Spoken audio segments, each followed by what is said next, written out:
Então, muito bem, comunidade missionária Santo Rosário, vamos ver a palavra de hoje, em nome do Pai, do Filho e do Espírito Santo. Amém. Mateus capítulo 13, de 44 a 46, vai dizer assim: Naquele tempo disse Jesus à multidão: O reino dos céus é como um tesouro escondido no campo. O homem o encontra e o mantém escondido. Cheio de alegria, ele vai, vende todos os seus bens e compra aquele campo. O reino dos céus também é como um comprador que procura pérolas preciosas. Quando encontra uma pérola de grande valor, ele vai, vende todos os seus bens e compra aquela pérola. Palavra da salvação. Glória a vós, Senhor. Que as palavras do Santo Evangelho perdoem os nossos pecados.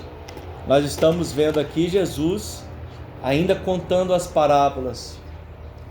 Jesus, ele se faz humilde porque o caminho da humildade é tudo. Ele nos mostra desde o seu nascimento que o caminho é humildade, é humildade. Se a gente quer vencer, se a gente quer a graça, se a gente quer ser repleto da graça, a gente tem que se tornar pequeno. A Senhora disse: o Todo-Poderoso olhou para a pequenez, de sua serva. Doravante me chamarão bendita todas as gerações. Me chamarão de bendita todas as gerações. Olhou para a pequenez. Como que eu sou pequeno? Esta serva é pequena. Essa serva é humilde. Então, o segredo, gente, o segredo é isso.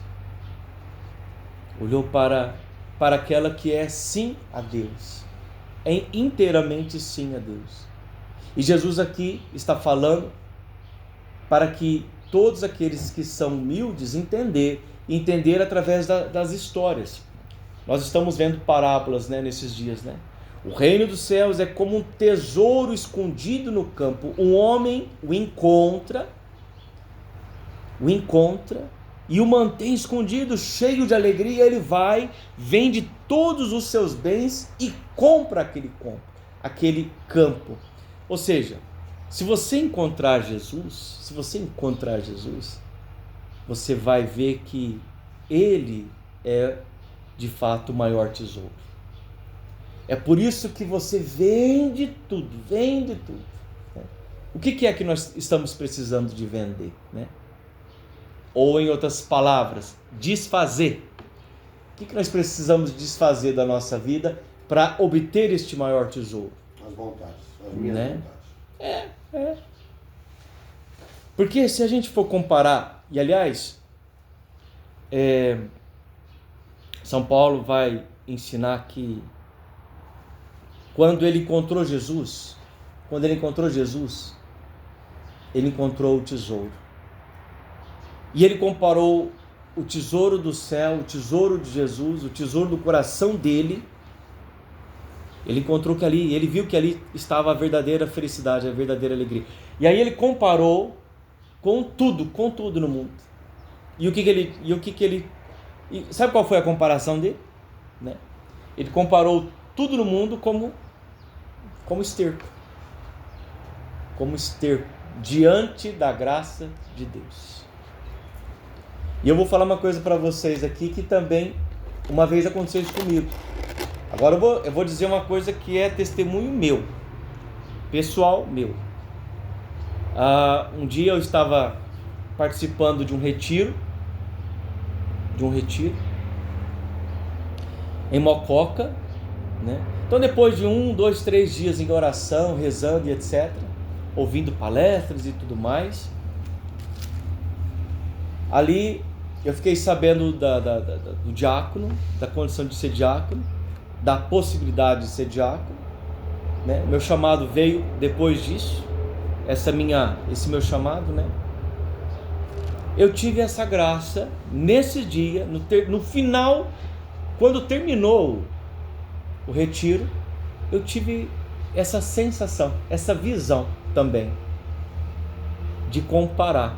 Eu consegui comparar Deus com o mundo. E eu posso te dizer assim, que de fato o que eu senti naquele momento não é mais o que eu estou sentindo hoje, mas eu lembro daquilo que eu senti. Que coisa, né? Mas eu lembro daquilo que eu senti. E certamente é o que os santos sentiram, certamente é o que os mártires, é o que os apóstolos sentiram e viram, a exemplo de São Paulo. A mesma coisa que São Paulo nos ensinou e colocou na palavra, comparou tudo como esterco. Tudo, você pode... Olha, eu lembro ainda como se fosse hoje. Você poderia colocar o que for na minha frente, o que for. Pode pensar e colocar o que você quiser na minha frente. De fato, é como um esterco, comparado ao céu, a Jesus. É verdade. E eu senti isso eu não sei se eu senti isso por alguma... Não sei, por algumas horas talvez. Poucas horas, né? E aquilo depois foi se apagando aos poucos, foi sumindo de novo depois. Aí eu fui entrando de novo no mundo, né? No mundo. Mas que eu senti. Que eu vi. Você poderia, vou repetir mais uma vez, você pode pensar o que você quiser. Você pode colocar na minha frente aqui, ó. Se eu tivesse com aquela sensação, de novo, com certeza eu ia fazer assim, ó. Para qualquer coisa que você colocar na minha frente aqui, ó. Qualquer coisa o senhor fala de ser atrativo. Qualquer coisa. Um caminhão de ouro. Se você quiser, colocar aqui, ó. 40 Ferrari. O que você quiser, colocar aqui. Colocar Deus e colocar aqui o que você quiser. O mundo inteiro, coloca o mundo aqui na minha frente.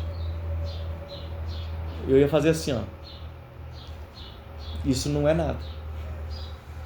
Isso não é nada diante de Deus. Sabe por quê? Porque só Deus pode preencher. Só Deus pode preencher. Só Deus. Só o Senhor pode te fazer feliz. Sabe por quê? Porque o seu coração ele foi feito para ser eterno. E o mal, e aqui está a artimanha do Lúcifer, né? Ele sabendo que você foi nascido, que você nasceu para ele, para Deus, para o céu, ele vai tentar te tirar de todas as maneiras da graça de Deus, né? Falando não para Deus. E é tão simples, é só falar sim, verdadeiramente sim, e sim para tudo, até nas pequenas coisas, nas mínimas coisas. Porque se a gente for, e aqui já é bíblico também, se a gente tiver a consciência de ser fiéis, né? Fiel no pouco, ele vai nos confiar mais. Se a gente for fiel no mínimo, ele vai nos confiar mais.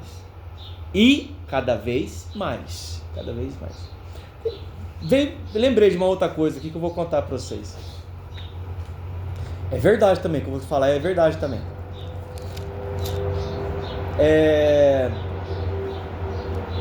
Tem um santo muito famoso que é o São Bento. Sabe São Bento? É a oração de São Bento que nós faz, não é? Sabe? São Bento, justamente São Bento. São Bento foi a maior ordem de todos os tempos que deu padres, bispos e papas para a Igreja Católica. Foi a ordem de São Bento. Foi a maior ordem de todos os tempos. Tem papa, tem bispo, Nossa! O negócio é gigantesco, São Bento. O São Bento, de fato, foi maravilhosíssimo, né? Só que o homem era santo, né? Em alto grau, São Bento. Mas olha, veja bem o que aconteceu com São Bento. Uma vez, eles estavam lá no mosteiro.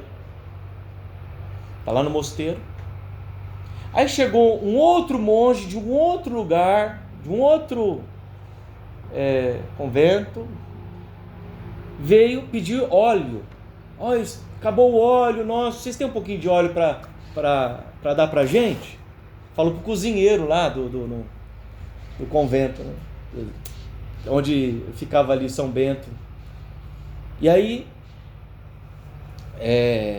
o cozinheiro chegou para São Bento e disse assim: ô pai, Bento, a gente tem pouco óleo, a gente só tem um pouquinho de óleo, e o pessoal lá tá pedindo óleo. Aí ele falou assim: dá o óleo para ele, dá o óleo para ele. Aí não falou nada. Acontece que ele não deu o óleo, escondeu o óleo, o pai nem viu, né? E de repente o homem foi embora. E ele ficou, só que ele ficou sabendo que ele não tinha dado o óleo. Ele ficou sabendo que não tinha dado o óleo. O cozinheiro, que era monge, desobedeceu o pai, que é o Bento. Falei: escuta aqui, o que eu falei para você? O que eu falei para você? Eu não te falei para você dar o óleo para ele? Mas não tinha óleo, a gente tá com pouco óleo aqui na casa. Mas o que eu falei para você? Eu não falei para você dar?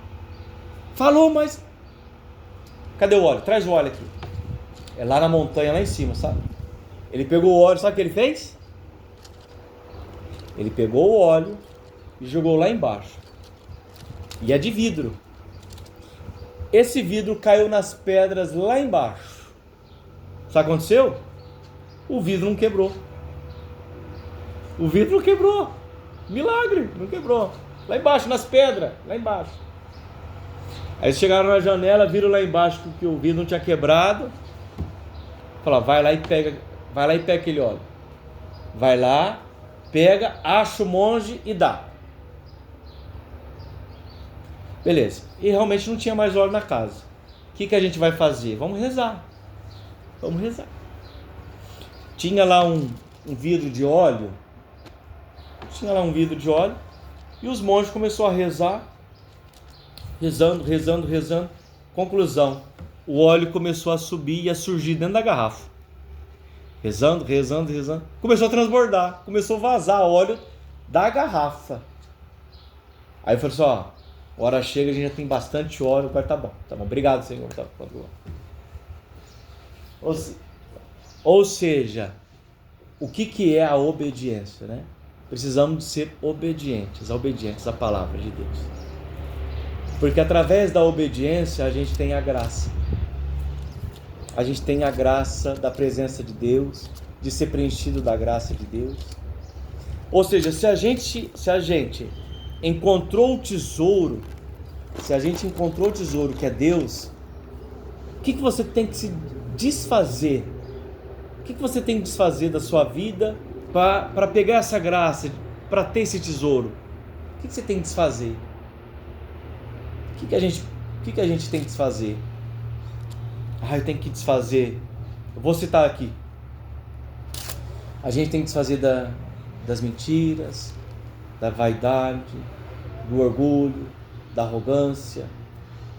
Do que eu tenho que me desfazer? Né? Ontem a gente fez um exame de consciência, né? É aquilo lá. A gente tem que se desfazer. Desfaz.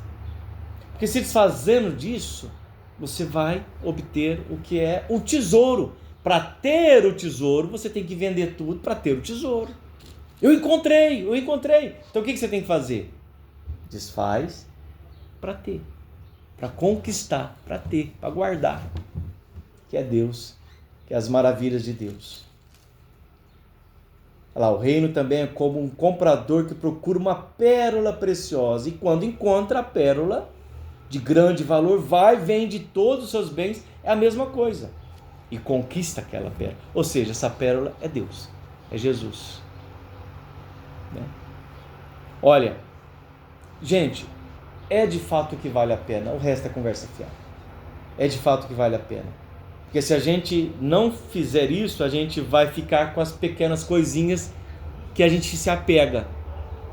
O nosso orgulho, a nossa vaidade. Olha, a gente vai ficando com esses estercos. a gente se agarra nos estercos. E o grande tesouro a gente perde. A gente perde. Então, essa leitura ela é muito importante. Nós possamos aprender e abraçar com profundidade. Amém, gente? Amém. Louvado seja o nosso Senhor Jesus Cristo. Para sempre seja louvado.